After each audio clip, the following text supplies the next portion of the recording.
This A36 Bonanza is typical. The Bonanzas, Barons, Travelers, T34s, they're all pretty well the same when it comes to nose gear doors, and the nose gear door bearings wear. They're hard to lubricate and difficult to get access to. Put a Marsh Brothers door hinge bushing kit in, and that problem is solved. You see, I can move this gear door up and down by about a 1/16 of an inch. Now that's not linkage wear, which you see here, or slop in the linkage. That's bushing wear. On this side, it's not quite so bad, but there's still a little bit of play there.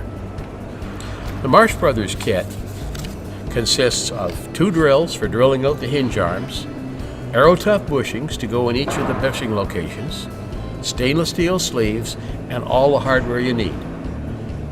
And after this kit's been fitted, you don't have to worry about wear or lubrication.